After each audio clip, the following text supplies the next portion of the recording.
My name is Mila Collins. I'm 29 years old. When I collapsed at work with my heart failing, the hospital called my parents. They never came. Instead, my sister tagged me in a photo. Family day without the drama. I said nothing. Days later, still weak and hooked to machines, I saw 74 missed calls and a text from my dad. "We need you. Answer immediately." They hadn't asked if I was alive. They needed money. $8,500 for Sierra's wedding venue deposit. I had given them $267,000 over 7 years, sent $2,500 every single month while working myself into cardiac arrest. They didn't know that while they were calling, someone else was watching. Someone who had been silenced for years but had finally seen enough. And what happened next at Sierra's engagement party would shatter every lie they had ever built. To understand how it got this far, you need to know where it started. It was 2014. I was 17. Sierra was 21. She had a real breakdown, a severe anxiety attack that landed her in the hospital for 2 weeks. My parents were terrified. "Whatever she needs," my mother told the doctor. "Whatever it takes. She's our baby." $18,000 later, insurance covered some, but not all. Sierra came home fragile, medicated, and from that moment on, the house revolved around her recovery. I was taking the SAT that month. My birthday fell during Sierra's second week in the hospital. No one remembered. No cake. No card. When I mentioned it, my mother looked confused. "Oh, honey, we were at the hospital. You understand?" I did understand. I was supposed to understand everything. That was the year I learned my role. Be strong for your sister. After Sierra came home, the rules changed.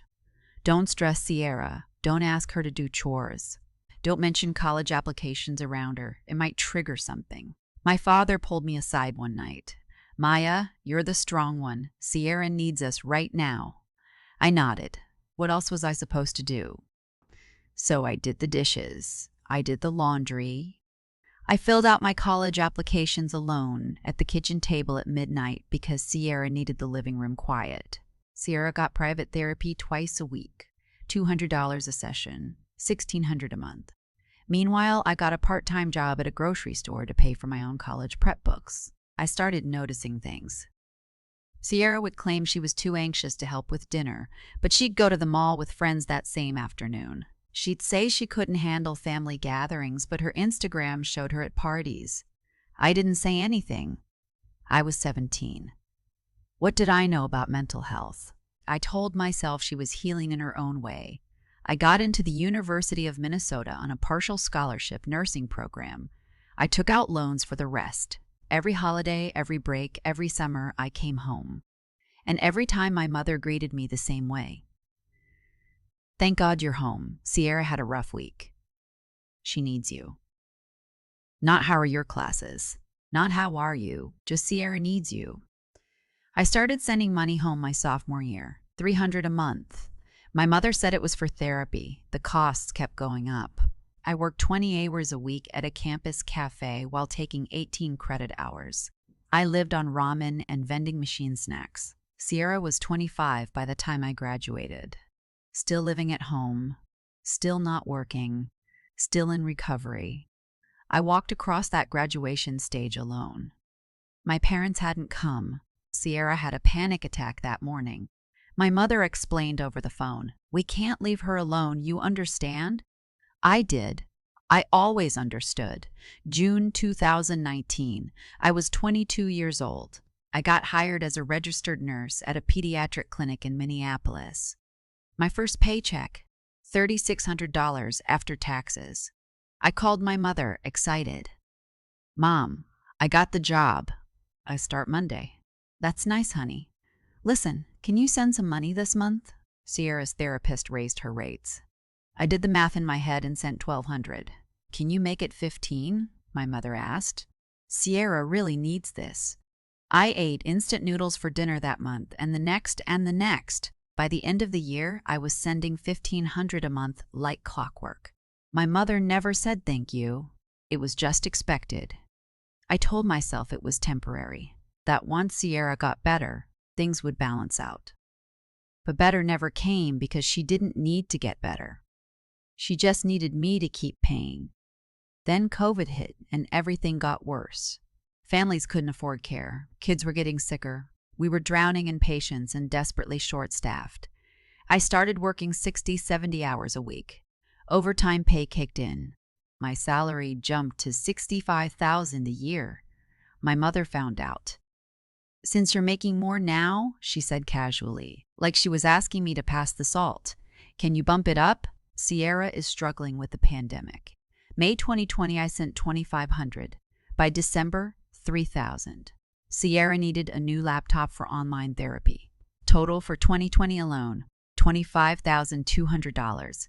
Meanwhile, I checked Sierra's Instagram. August 2020, a post from home. Luxury candles, $80 face masks, a full spa setup. Caption, station vibes. I stared at that post for a long time. Then I closed the app and went back to work. In January 2022, I made a decision. I'd become a nurse practitioner. Better pay, better hours. Maybe then I could finally breathe. I applied to a part-time NP program. 2 years, $38,000 in tuition. I texted my mother that I might need to reduce what I send for a bit. Her reply came in under a minute. "Can you take out a loan?" So I did. I took out $45,000 in student loans to cover school and keep sending money home. I worked full-time as an RN.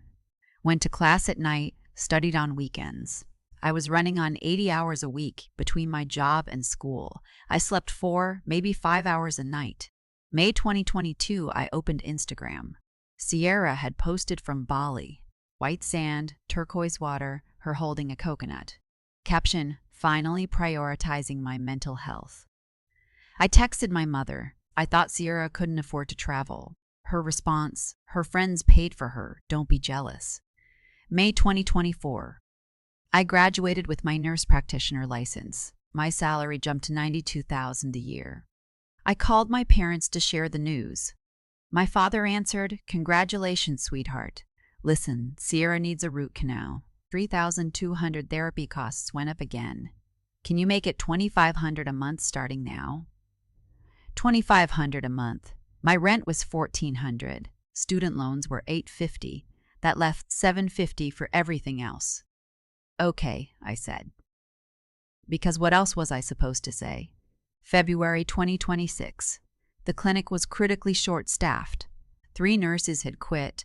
I started picking up extra shifts. I worked 11 days straight, February 4th through February 14th. No days off. My weight dropped 12 pounds in 2 weeks. My blood pressure was dangerously low. I was exhausted, dizzy. But I kept going because the kids needed care. Valentine's Day. My 11th consecutive shift. I was running on fumes. I'd eaten a granola bar for breakfast. By 2:15 in the afternoon, I was seeing patient number 7, a 5-year-old girl named Mia. Ear infection. Routine. I reached for my otoscope. My hand was shaking, my vision blurred. I don't remember falling. 1 second I was standing, the next I was on the floor. I heard Mia screaming. "Miss Maya fell down. Mommy, Miss Maya isn't waking up." Everything went dark. I woke up in the ICU at Hennepin County Medical Center, hooked to machines, an IV in my arm, a cardiac monitor beeping steadily. The doctor stood at the foot of my bed. "Miss Collins, your heart stopped briefly. When did you last have a full meal?" I opened my mouth. "I don't remember." "You're malnourished. Severely dehydrated. How many hours have you been working?" 11 days straight, I whispered. She looked at me for a long moment. "You almost died." The hospital called my emergency contact. My parents. My father's voice was distant but clear through the hallway phone. "Is it serious? We're in the middle of something." "Sir, she had a cardiac event. Call us if she's dying. Otherwise, she'll be fine. She's strong." Click. They never called back.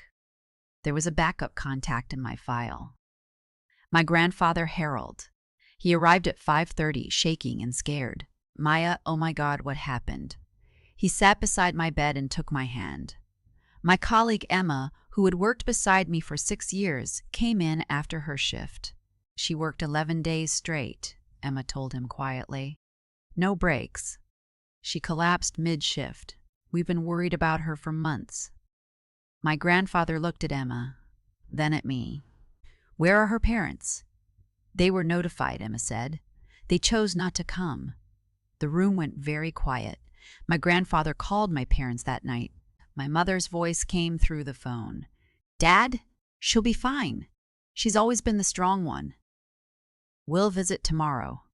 Tomorrow never came. I was still in the ICU when I saw the Instagram post from Sunday morning. My parents, Sierra, her fiancé, aunts, uncles, 9 people at a park, picnic tables, sunshine, everyone smiling. Caption: Family day without the drama. So grateful for these people who actually show up. I was the drama. My heart had stopped, and I was the drama.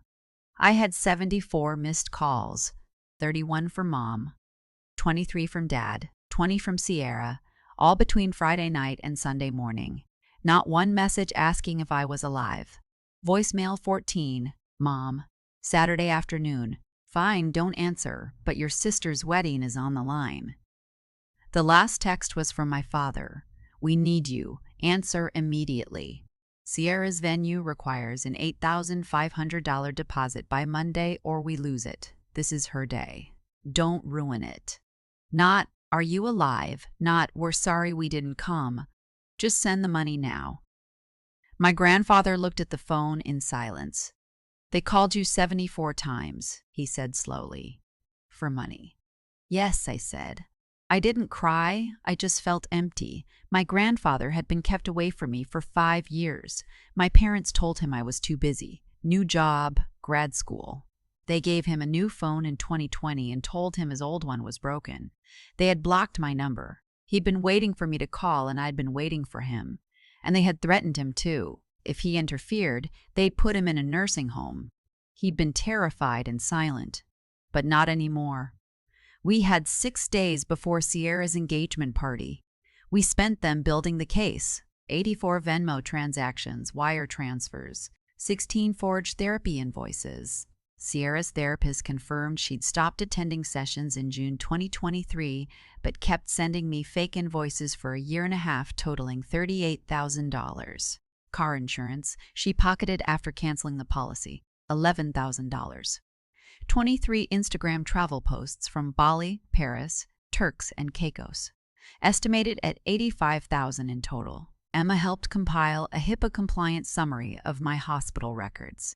Jessica, a tech-savvy friend, built the slides. Grand total I had sent, $267,600. I had my money. I had receipts. Saturday night.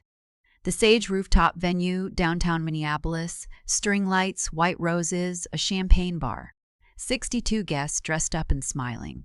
My grandfather walked in calm and steady at 7:30. My mother's smile faltered when she saw him. He connected his iPad to the venue's projector. I'm Harold Collins, Sierra, and Maya's grandfather. A few of you are probably wondering, who is Maya? He advanced the first slide. My ICU photo filled the screen. The room went silent. He walked them through everything. The transactions, the fake invoices, the travel posts side by side with my Venmo payments, my hospital records, the call log showing 74 calls for money while I was hooked to machines. Then the Instagram post. Family day without the drama, timestamp 11:03 a.m. Next to a photo Emma had taken of me in the ICU at the exact same time. This venue cost $17,000, my grandfather said quietly. Peggy's money, the champagne, the flowers, her money. And she is not here. Someone in the back was recording. By midnight, it had 1.2 million views on TikTok. By Sunday morning, 3.8 million. Ryan, Sierra's fiancé, called me 2 days later. Maya, I had no idea. Natalie told me her family was struggling, that she couldn't work. I'm calling off the engagement. He paused. I'm sorry. He donated $500 and hung up. I gave it to the children's hospital. 3 months later, I was back at work part-time, in therapy twice a week, real therapy for me. I was sleeping 8 hours a night. I had saved $4,200 in 3 months. The money just stayed in my account, and I laughed out loud the first time I checked the balance. I forgot money could do that. A cease and desist had been sent to my parents in Sierra. My grandfather's house had a garden and a guest room with a window that let the sunlight in. My grandmother cooked dinner every night. Simple, peaceful, no demands, no guilt. Last week at the clinic, a 6-year-old patient looked up at me. "Miss Maya, are you happy?" I stopped. I thought about it. "Yeah," I smiled. "I really am." She grinned. "You smile more now." I drove home to my grandparents' house. Dinner was on the table, vegetables from the garden. I helped set the plates, and I sat down and breathed. They called me the drama for setting limits, for refusing to be an ATM, for surviving. But I am not the drama. I am the woman who finally learned her worth is not measured in dollars sent or sacrifices made. I am the boundary, and I am free. If you see yourself in this story, keep your receipts. Set your limits. You are not selfish for saving yourself, and you are not alone.